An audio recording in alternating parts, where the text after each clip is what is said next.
ನಮಸ್ಕಾರ. ಬನ್ನಿ, ಇವತ್ತು ನಾವು ಯಾವುದಕ್ಕೆ ಬೆಲೆ ಕೊಡ್ತೀವಿ ಮತ್ತು ಕೊನೆಗೆ ಯಾವುದು ನಮ್ಮ ಜೊತೆ ಉಳಿಯತ್ತೆ ಅನ್ನೋದ್ರ ಬಗ್ಗೆ ಹೇಳೋ ಒಂದು ಅದ್ಭುತ ಕಥೆಯನ್ನು ನೋಡೋಣ. ಕಥೆ ಶುರು ಮಾಡೋಕು ಮುಂಚೆ ಒಂದು ವಿಷಯವನ್ನ ನಾವೆಲ್ಲರೂ ಅರ್ಥ ಮಾಡ್ಕೋಬೇಕು. ಈ ಕಥೆ ನಡೆಯೋಡು 1985ಕ್ಕೂ ಮೊದಲು. ಆ ಕಾಲದಲ್ಲಿ ಭಾರತದಲ್ಲಿ ಗಾಂಜಾ ಬಳಕೆ ಕಾನೂನುಬಾಹಿರ ಆಗಿರಲಿಲ್ಲ. ಆದ್ರೆ ಇವತ್ತಿನ ಪರಿಸ್ಥಿತಿ ಸಂಪೂರ್ಣ ಬೇರೆ. ಅದರ ಕಾನೂನು ಮತ್ತು ಆರೋಗ್ಯದ ಪರಿಣಾಮಗಳು ತುಂಬಾ ಗಂಭೀರವಾಗಿವೆ ಎನ್ನುವುದನ್ನ ನಾವು ನೆನಪಿನಲ್ಲಿಡಬೇಕು. ಹಾಗಿದ್ರೆ ನಿಜವಾಗಿಯೂ ಬೆಲೆ ಇರೋದು ಯಾವುದಕ್ಕೆ? ಎಲ್ರೂ ಪಡೆಯೋಕೆ ಪೈಪೋಟಿ ನಡೆಸೋ ಸಂಪತ್ತಿಗ, ಅಥವಾ ಒಬ್ಬ ವ್ಯಕ್ತಿ ಮಾತ್ರ ತನ್ನ ಹೃದಯದಲ್ಲಿಟ್ಕೊಂಡ ನೆನ್ಪಿಗ? ಈ ಪ್ರಶ್ನೆಯೇ ನಮ್ಮ ಕಥೆಯ ಜೀವಾಳ. ಇದು ಒಬ್ಬ ವ್ಯಕ್ತಿ ಬಿಟ್ಹೋದ ಎರಡು ತದ್ವಿರುದ್ಧವಾದ ಆಸ್ತಿಗಳ ಕಥೆ. ಸರಿ, ಹಾಗಿದ್ರೆ ಬನ್ನಿ ನಮ್ಮ ಕಥೆಯ ಮುಖ್ಯ ಪಾತ್ರವನ್ನ ಭೇಟಿ ಮಾಡೋಣ. ದೀನಾ ಅಂತ. ಉತ್ತರಾಖಂಡದ ತನ್ನ ಪುಟ್ಟ ಹಳ್ಳಿಯಲ್ಲಿ ದೀನಾ ಅಂದ್ರೆ ಎಲ್ಲರಿಗೂ ಗೊತ್ತು. ಅವನು ಶ್ರೀಮಂತನಾಗಿದ್ದಕ್ಕೆ ಅಲ್ಲ, ಬದಲಾಗಿ ತನ್ನ ಪರಿಶ್ರಮದಿಂದ ತನ್ನ ಕುಟುಂಬವನ್ನ ಬಡತನದಿಂದ ಮೇಲೆತ್ತಿದ ಒಬ್ಬ ಸ್ವಾಭಿಮಾನಿ ಅನ್ನೋ ಕಾರಣಕ್ಕೆ. ಅಂದ್ರೆ ದೀನಾನ ಬದುಕು, ಅವನ ಜೀವನೋಪಾಯ ಎಲ್ಲವೂ ಅವನ ಕರಕುಶಲತೆಯೇ ಆಗಿತ್ತು. ಅವನು ಗಾಂಜಾ ಎಲೆಗಳಿಂದ ಬಹಳ ನಾಜುಕಾಗಿ ಪುಡಿಗಳನ್ನ, ಪೇಸ್ಟ್ಗಳನ್ನ ಮಾಡ್ತಿದ್ದ.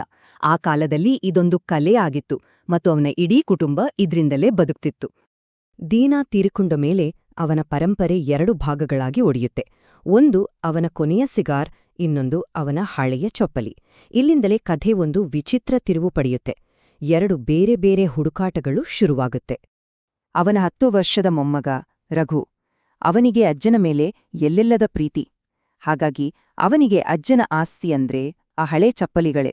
ಅದನ್ನು ಒಂದು ಅಮೂಲ್ಯವಾದ ನೆನಪು ಅಂತ ಯಾರಿಗೂ ಗೊತ್ತಾಗದ ಹಾಗೆ ಬಚ್ಚಿಟ್ಕೊಂಡಿರ್ತಾನೆ. ಆದ್ರೆ ಊರಿನ ಜನರಿಗೆ ಬೇಕಾಗಿದ್ದೇ ಬೇರೆ. ಅವರಿಗೆ ದೀನಾನ ಕೈ ಚಳಕ ಬೇಕಿತ್ತು. ಅವನ ಪ್ರಸಿದ್ಧ ಗಾಂಜಾ ಪುಡಿಗಳು, ಪೇಸ್ಟ್ ಮತ್ತು ಎಲ್ಲಕ್ಕಿಂತ ಮುಖ್ಯವಾಗಿ ಆ ಕೊನೆಯ ಒಂದು ಸಿಗಾರ್. ಹೀಗಾಗಿ ರಘುವಿನ ಕುಟುಂಬ ದೀನಾನ ವಸ್ತುಗಳನ್ನ ಹರಾಜು ಹಾಕೋಕೆ ನಿರ್ಧರಿಸುತ್ತೆ. ನೋಡಿ, ಇದೇ ಕಥೆಯ ತಿರುಳು. ಒಂದು ಕಡೆ ಒಂದು ಸಿಗಾರಿನ ಮೇಲೆ ಇಡೀ ಊರಿನ ದುರಾಸೆ, ಅದು ಎಲ್ಲರೂ ಬಯಸೋ ಒಂದು ವಸ್ತು. ಇನ್ನೊಂದು ಕಡೆ ಕೇವಲ ಒಬ್ಬ ಮೊಮ್ಮಗನಿಗೆ ಮಾತ್ರ ಬೆಲೆ ಬಾಳುವ ಆ ಚಪ್ಪಲಿ, ಅದು ಅವನ ಖಾಸಗಿ ಪ್ರೀತಿಯ ಸಂಕೇತ. ಊರು ಹರಾಜಿಗೆ ಸಿದ್ಧವಾಗ್ತಿದ್ದಂತೆ ರಘು ಯಾವುದಕ್ಕೆ ಭಯಪಟ್ಟಿದ್ನೋ ಅದೇ ಆಗತ್ತೆ. ಇಲ್ಲಿಂದ ಎರಡು ಕತೆಗಳು ಒಟ್ಟಿಗೆ ಸಾಗಲು ಶುರುವಾಗತ್ತೆ. ಒಂದು ಕಡೆ ಸಿಗಾರಿನ ಮೇಲಿನ ಉನ್ಮಾದ, ಇನ್ನೊಂದು ಕಡೆ ಚಪ್ಪಲಿಗಾಗಿ ಹುಡುಕಾಟ. ಹರಾಜು ಒಂದು ದೊಡ್ಡ ಪ್ರದರ್ಶನವಾಗಿ ಬದಲಾಗುತ್ತೆ. ಸಾವಿರಾರು ಜನ ಸೇರಿರ್ತಾರೆ. ಜನರು ಪ್ರತಿಷ್ಠೆಗಾಗಿ, ಸ್ಪರ್ಧೆಗಾಗಿ ಬೆಲೆಗಳನ್ನ ಗಗನಕ್ಕೇರಿಸ್ತಾರೆ. ಎಲ್ಲರ ಕಣ್ಣು ಮಾತ್ರ ಆ ಕೊನೆಯ ಸಿಗಾರಿನ ಹರಾಜಿನ ಮೇಲಿತ್ತು. ಅದೇ ಸಮಯದಲ್ಲಿ ರಘುವಿನ ಪ್ರಪಂಚವೇ ಕುಸಿದು ಹೋಗುತ್ತೆ. ಅಚಾನಕ್ಕಾಗಿ ಅವನು ತನ್ನ ಅಜ್ಜನ ನೆನಪಿನ ಆ ಒಂದು ಚಪ್ಪಲಿಯನ್ನ ಕಳ್ಕೊಂಡ್ಬಿಡ್ತಾನೆ. ಆಗ ಶುರುವಾಗುತ್ತೆ ಅವನ ಒಂಟಿ ಹುಡುಕಾಟ. ಆ ಕಳೆದುಹೋದ ಚಪ್ಪಲಿಯ ಪಯಣ ಕೂಡ ಅಷ್ಟೇ ವಿಚಿತ್ರ.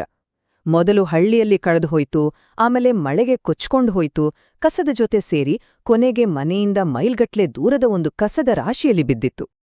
ಬನ್ನಿ ಈಗ ಕಥೆಯ ಕ್ಲೈಮ್ಯಾಕ್ಸ್ಗೆ ಹೋಗೋಣ. ಅಂತಿಮ ಹರಾಜಿನ ದಿನ.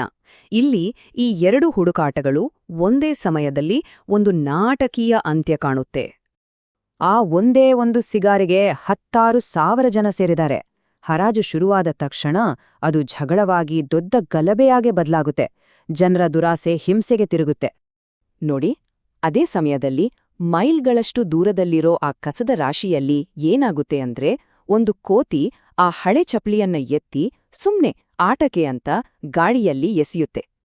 ಇತ್ತ ಹರಾಜಿನಲ್ಲಿ ಜಗಳ ಎಷ್ಟು ಜೋರಾಗುತ್ತೆ ಅಂದ್ರೆ, ಆ ಸಿಗಾರನ್ನ ಇಟ್ಟಿದ್ದ ಗಾಜಿನ ಪೆಟ್ಟಿಗೆ ಜನರ ನೂಕುನುಗ್ಗಲಿಗೆ ಸಿಕ್ಕಿ ಪುಡಿಪುಡಿಯಾಗುತ್ತೆ. ಅತ್ತ ಕೋತಿ ಎಸೆದ ಚಪ್ಪಲಿ ಕೆಳಗೆ ಬೀಳುತ್ತೆ. ಅದನ್ನ ನೋಡಿದ ಹುಡುಗನೊಬ್ಬ ಅದನ್ನ ಫುಟ್ಬಾಲ್ ತರ ಒದ್ಯೋಕ್ ಶುರು ಮಾಡ್ತಾನೆ. ದುಃಖದಲ್ಲಿ ಮುಳುಗಿದ್ದ ರಘುವಿನ ಮುಂದೆ ಆ ಚಪ್ಪಲಿ ಬಂದು ಬೀಳುತ್ತೆ. ಒಂದು ಕ್ಷಣ ರಘುಗೆ ನಂಬೋಕೆ ಆಗಲ್ಲ. ಅದೇ ಅವನ ಅಜ್ಜನ ಚಪ್ಪಲಿ. ಅವನ ಹುಡುಕಾಟ ಕೊನೆಗೂ ಮುಗಿಯುತ್ತೆ. ಒಂದು ಅದ್ಭುತವಾದ ರೀತಿಯಲ್ಲಿ ಅವನ ಕಳೆದುಹೋದ ನಿಧಿ ಅವನಿಗೆ ಸಿಕ್ಕಿತ್ತು. ರಘುಗೆ ಸಿಕ್ಕಿದ ಸಂತೋಷ ಅಷ್ಟಿಷ್ಟಲ್ಲ. ಅವನು ಮನೆ ಕಡೆ ಓಡ್ತಾನೆ. ಅದೇ ಹೊತ್ತಿಗೆ ಆ ಎರಡು ಆಸ್ತಿಗಳ ಭವಿಷ್ಯ ಕೂಡ ನಿರ್ಧಾರವಾಗಿರುತ್ತೆ. ಆ ದುಬಾರಿ ಸಿಗಾರ್, ಹೌದು, ಗಲಭೆಯಲ್ಲಿ ಕೆಳಗೆ ಬಿದ್ದು ಸಾವಿರಾರು ಜನರ ಕಾಲಡಿಗೆ ಸಿಕ್ಕಿ ಬರೀ ಧೂಳಾಗಿ ಹೋಗಿತ್ತು. ಯಾರ ಕಣ್ಣಿಗೂ ಬೀಳ್ದೆ ಅದರ ಮೌಲ್ಯ ಶೂನ್ಯವಾಗಿತ್ತು. ಇತ್ತ ರಘು ಊರಲ್ಲಿ ನಡೆದ ಗಲಾಟೆ ಬಗ್ಗೆ ಗೊತ್ತಿಲ್ಲದೆ ಮನೆಗೆ ಬಂದು ತನಗೆ ಸಿಕ್ಕ ಆ ಚಪ್ಪಲಿ ಜೋಡಿಯನ್ನ ಒಂದು ಗಾಜಿನ ಪೆಟ್ಟಿಗೆಯಲ್ಲಿ ಜೋಪಾನವಾಗಿ ಇಡುತ್ತಾನೆ. ಅವನ ನಿಧಿ ಅವನಿಗೆ ವಾಪಸ್ ಸಿಕ್ಕಿತ್ತು.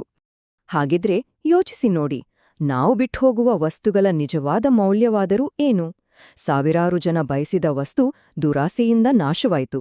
ಆದ್ರೆ ಒಬ್ಬನೇ ಒಬ್ಬ ವ್ಯಕ್ತಿ ಪ್ರೀತಿಯಿಂದ ಕಾಪಾಡಿಕೊಂಡ ನೆನಪು ಮಾತ್ರ ಶಾಶ್ವತವಾಗಿ ಉಳಿಯಿತು. ಇದು ಮಂಜುನಾಥನ್ ಆರ್ ಅವರ ಒಂದು ಚಪ್ಪಲಿ ಮತ್ತು ಕೊನೆಯ ಸಿಗಾರ್ ಕಥೆಯ ಒಂದು ವಿಶ್ಲೇಷಣೆ.